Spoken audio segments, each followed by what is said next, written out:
Lagi kita akan langsung saja Lego.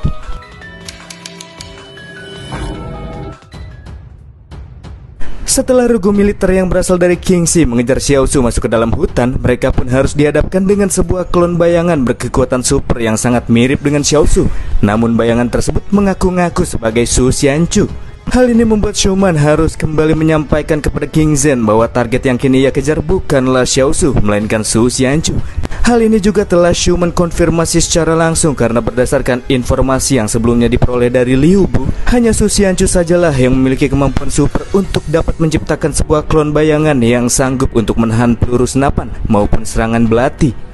Dari bukti-bukti yang ada, King Zhen juga merasa apabila itu memang benar merupakan Su Xianchu, dan karena tingkat ancaman Su Xianchu cukup tinggi, King Zhen pun meminta Schumann untuk terus melakukan pengejaran untuk menghabisi Su Xianchu yang padahal KW. Xiaosu sendiri di sini menggunakan bayangannya dengan maksud untuk mengulur waktu agar Xiaosu sendiri bisa melarikan diri. Selain itu, alasan mengapa ia memalsukan identitasnya tak lain dan tak bukan adalah agar musuh tidak mengetahui tentang kemampuan asli yang ia miliki. Setelah si klon bayangan menunaikan tugasnya menahan para pasukan militer, King Xiaosu yang merasa jika posisinya kini sudah aman kemudian kembali menarik bayangannya dan terus melanjutkan pelarian. Setelah bayangan tersebut masuk kembali ke dalam tubuh Xiaosu, juga didapati jika kekuatan super kopian miliknya ini memiliki sebuah efek samping, di mana dia akan merasakan sakit yang sama ketika bayangan miliknya terkena serangan. Maka dari itulah untuk menggunakan kekuatannya yang satu ini, setidaknya ia harus lebih berhati-hati lagi untuk selanjutnya. Ketika posisi Xiaosu kini sudah berjauhan dengan pasukan King, ternyata muncul sebuah masalah baru. Dari balik semak-semak yang terdapat di sana, Bang MC merasakan adanya pergerakan dari makhluk hidup. Dan setelah sosok tersebut menampakkan dirinya, ternyata itu adalah subjek eksperimen yang jumlahnya lebih dari satu. Dalam situasi tersebut, Xiaosu takkan menggunakan pistolnya karena ia sadar suara dari tembakan pistol bisa menarik perhatian militer King, dan dengan demikian posisinya akan segera diketahui. Selain itu, menggunakan pistol juga kurang efektif karena pistol tidak bisa terlalu diandalkan dalam pertarungan jarak dekat. Oleh karena itulah ia akan bertarung dengan menggunakan belatinya saja. Tapi sialnya di sini Xiaosu tidak bisa menemukan belati yang padahal sebelumnya terus berada di dalam sarungnya. Sedikit mengingat kejadian sebelumnya, Xiaosu pun beranggapan mungkin belati tersebut sudah diambil kembali oleh pemiliknya tanpa ia ketahui. Yang tak lain dan tak bukan adalah Yang Xiaojin sebelum dirinya menghilang entah kemana. Tanpa diduga wanita tersebut juga memiliki kemampuan mencuri. Karena Xiaosu sama sekali tidak bisa menyadarinya, mungkin kemampuan mencuri Xiaojin sudah berada di tingkat master. Tapi untuk sekarang hal itu bukanlah hal yang mesti Xiaosu pikirkan, sebab di hadapannya kini sudah terdapat 4 ekor subjek eksperimen yang sudah bersiap untuk memangsanya. Karena di sini Xiaosu tidak memiliki senjata, maka tak ada pilihan lain lagi selain kembali menggunakan bayangannya. Walaupun bisa saja ia akan terkena efek samping yang cukup terasa, namun tak ada pilihan lain selain mengalahkan makhluk eksperimen tersebut agar pelariannya tidak diganggu oleh mereka. Terlebih lagi pasukan militer King juga sudah terlihat dan sedang mencari-cari keberadaan Su Xianchu KW. Maka dari itulah ia tidak boleh terlalu banyak mengulur waktu dan baku hantam pun akhirnya kembali terjadi.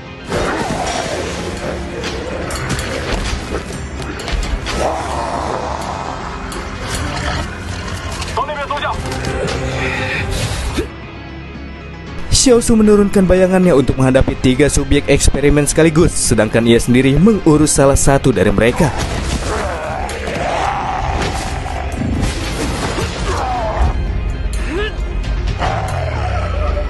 Di tengah-tengah pertarungannya, Xiaosu secara tiba-tiba merasakan sakit pada bagian perut kanannya. Dan iya, itu disebabkan karena si bayangan yang harus menghadapi 3 makhluk eksperimen sekaligus kini sedang mendapatkan serangan gigitan pada bagian yang sama. Hal ini tentu sangat merugikan Xiaosu yang kini harus memaksakan tubuhnya sendiri untuk bertarung sambil menahan rasa sakit yang diterima oleh klon bayangannya. Dan pertarungan yang tak menguntungkan itu pun terus berlanjut.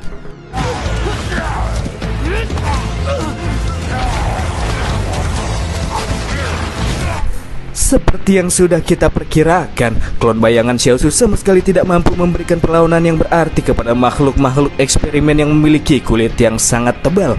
Gigitan dari makhluk 3 eksperimen ini juga membuat Xiaosu yang merasakan sakit semakin tidak fokus pada pertarungannya.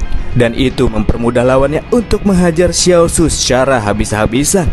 Sebuah pukulan berat yang Bang Gembel terima secara langsung ditambah dengan rasa sakit karena si klon masih terus disayurin oleh makhluk eksperimen membuat dirinya harus mengalami luka dalam, berikut dengan penglihatannya yang mulai berbayang.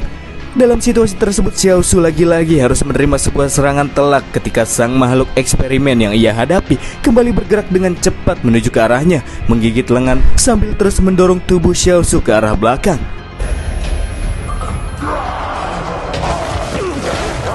Akan tetapi dalam situasi yang kurang menguntungkan ini, Xiaosu masih bisa melepaskan diri dari gigitan lawan dengan memanfaatkan kedua kakinya yang nganggur untuk mendorong sang makhluk eksperimen menjauh dari dirinya. Tapi tentu saja hal itu masih tetap tidak akan mengubah apa-apa karena musuhnya sendiri kini masih berada dalam kondisi yang prima.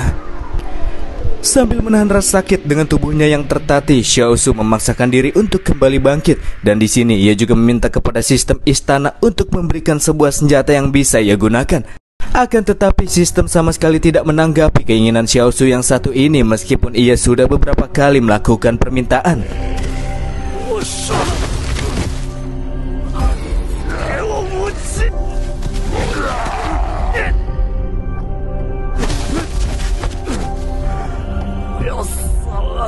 Sadar apabila situasi ini akan segera membawanya menuju kepada kematian, Xiaosu pun memilih untuk menggunakan pistolnya. Tapi sayangnya peluru pistol yang terdaratkan dengan tepat langsung terpental ketika bersentuhan langsung dengan kulit makhluk eksperimen yang ia hadapi. Berulang kali menerima serangan dari lawan, Xiaosu yang kini sudah babak belur masih terus bangkit kembali. Sebab meskipun kini ia sudah tersudutkan, Xiaosu masih memiliki keinginan yang kuat untuk tetap bertahan hidup. Karena pistolnya sama sekali tidak menghasilkan damage kepada makhluk eksperimen, Xiaosu juga terus meminta kepada sistem istana yang tak kunjung memberikan tanggapan untuk segera memberikan senjata. Nampak terlihat di arah lain lawan kembali memulai pergerakan, dan serangan yang kali ini akan Xiaosu terima kemungkinan besar akan langsung memokatkannya. Dan karena momen-momen kritis inilah pada akhirnya sistem istana bisa mendeteksi adanya nafas kematian Xiaosu yang muncul. Berikut dengan si istana yang bertanya apakah Xiaosu ingin membuka segelnya. Jika segel yang dimaksudkan oleh istana merupakan harapan terakhir yang akan membuat Xiaosu bisa terbebas dari kematian, sebelum melepaskannya, Xiaosu lanjut bertanya, apakah ada harga yang harus ia bayar untuk membuka segel ini? Dan di sini istana hanya menjawab hilang. Lalu apakah yang akan hilang dari Xiaosu? Sistem istana pun menjawab segalanya. Bersama dengan itu, ruangan istana tersebut pun mulai mengalami keruntuhan yang berasal dari langit-langit yang akan segera menutupi seisi ruangan tersebut. Sambil melihat kedua telapak tangannya yang dipenuhi oleh luka-luka, Xiaosu pun mengatakan hingga saat ini ia bisa bertahan hidup itu dengan cara menumpahkan banyak darah dengan menggunakan tangannya sendiri. Ia juga sudah makan banyak sekali sayur-sayuran selama hidupnya, tapi sekarang istana ini malah menawarkan Bang Gembel untuk kehilangan segalanya. Mana sudi.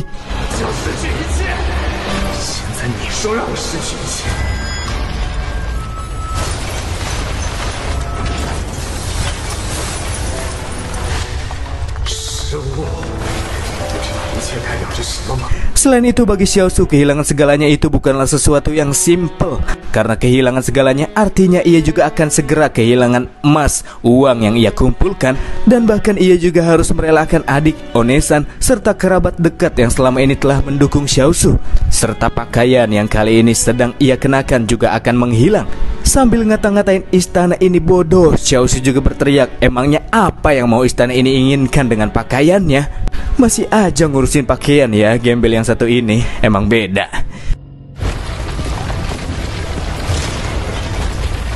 Sementara ruangan istana tersebut hampir sepenuhnya tertutupi oleh langit-langit yang mengalami keruntuhan. Di dunia nyata, ketika waktu seakan-akan seperti sedang melambat, Xiaosu memiliki sebuah ide di mana dirinya terpikir untuk berterima kasih kepada dirinya sebanyak 7 kali.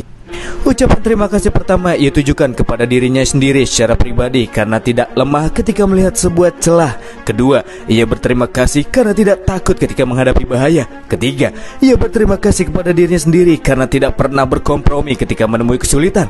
Keempat, ia berterima kasih karena bisa menghadapi godaan. Kelima, ia berterima kasih karena tidak menjadi orang yang munafik. Keenam, Xiaosu berterima kasih kepada dirinya sendiri karena ia memiliki pikiran yang jernih sehingga ia tidak pernah merasa ragu. Dan yang terakhir, ialah berterima kasih kepada dirinya sendiri karena bisa hidup di rawa-rawa yang dipenuhi oleh rintangan yang berduri.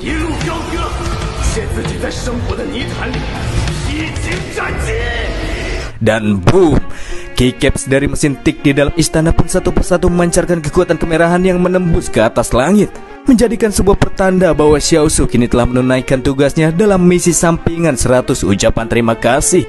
Setelah misinya yang satu ini tertunaikan, kini Xiaosu memperoleh reward sebuah pedang yang memancarkan aura kebiruan. Dan tanpa basa-basi, ia pun menggunakan senjata barunya ini untuk menebas para makhluk eksperimen bagaikan membelah tahu.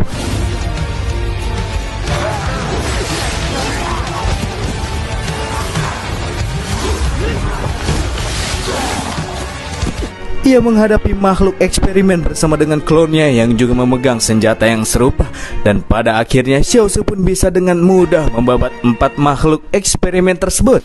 Setelah menumbangkan musuh-musuhnya, ruangan istana pun sudah kembali ke kondisi awal karena Xiaosu sudah terbebas dari pertanda kematian. Bersama dengan itu, mesin tik yang terdapat di dalamnya juga kembali menulis sebuah misi sampingan yang baru yang berisikan jika Xiaosu diharuskan untuk mendapatkan ucapan terima kasih sebanyak 10.000 ucapan, dan sebagai rewardnya ialah sebuah senjata tingkat lanjut yang tentunya akan lebih GG bila dibandingkan dengan senjata yang sekarang sudah ia dapatkan, teman-teman.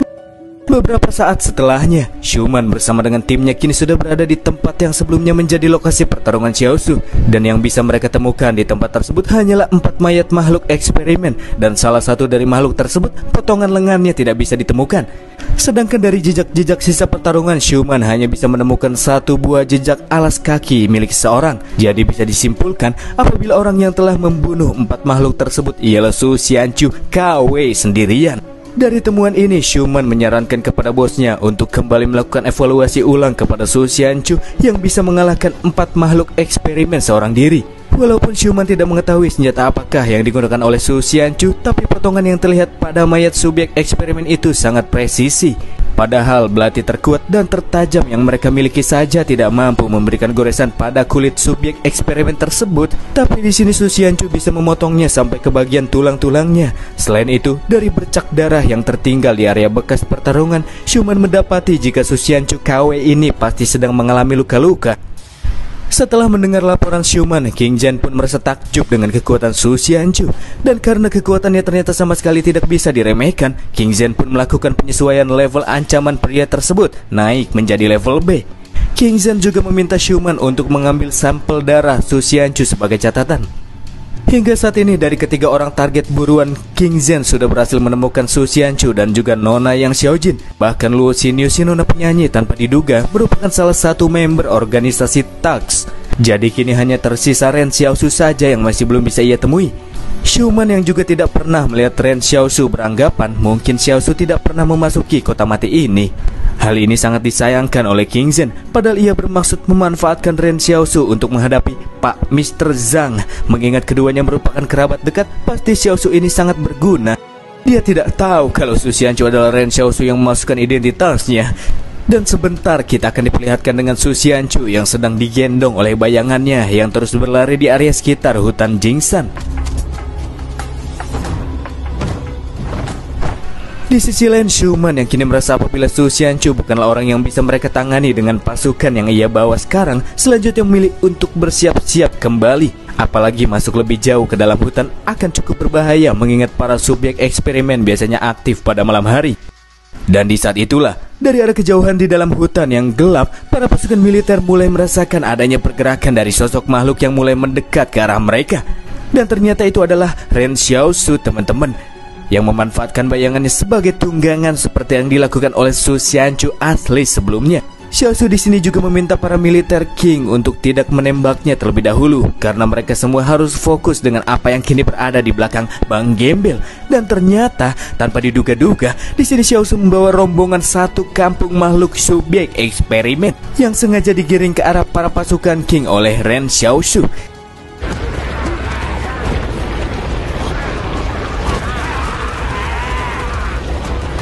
Di saat para pasukan King terkejut, Xiaosu yang digendong oleh bayangannya pun melompat melewati mereka semua membuat posisinya aman. Sehingga kini yang ditargetkan oleh makhluk-makhluk tersebut adalah Schumann dan kawan-kawan.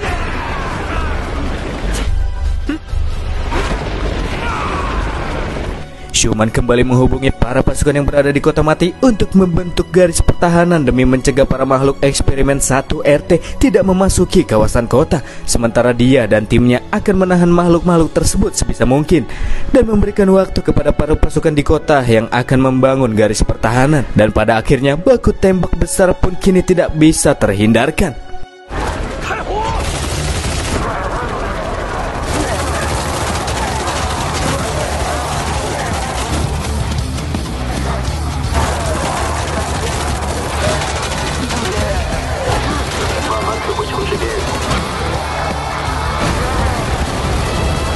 Di tengah-tengah aksi baku tembak tersebut kembali terjadi sebuah letusan yang berasal dari gunung berapi. Letusan tersebut juga mengeluarkan gema yang menyebabkan perangkat-perangkat elektronik mengalami gangguan. Betapa hebohnya letusan yang sekaligus melemparkan bebatuan magma panas ke arah random membuat King Zen merasa apabila pekerjaan yang ia lakukan di sana nampaknya sudah tidak bisa lagi diteruskan. Dan yang lebih mengerikan dari bencana alam tersebut ialah kehadiran sosok makhluk yang selama ini hidup di dalam lava panas. Walaupun yang terlihat hanyalah cakarnya saja, namun itu sangat mengerikan karena selain bisa hidup di dalam gunung berapi, makhluk tersebut juga memiliki ukuran tubuh yang sangat tidak normal. Cakarnya saja berukuran raksasa.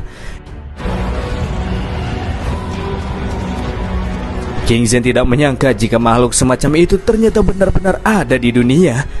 Hal itu jugalah yang membuat pria tersebut semakin yakin apabila pihak mereka harus segera mundur dan mengusaikan misinya.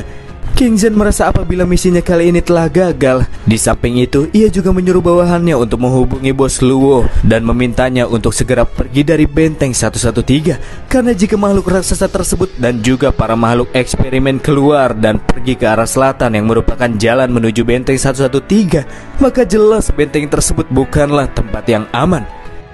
Di sisi lain, Schumann dan timnya yang kini masih bertahan menghadapi makhluk eksperimen satu kampung pun secara perlahan mundur sambil terus melepaskan tembakan setelah mereka mendapatkan perintah untuk mundur dari King Zen.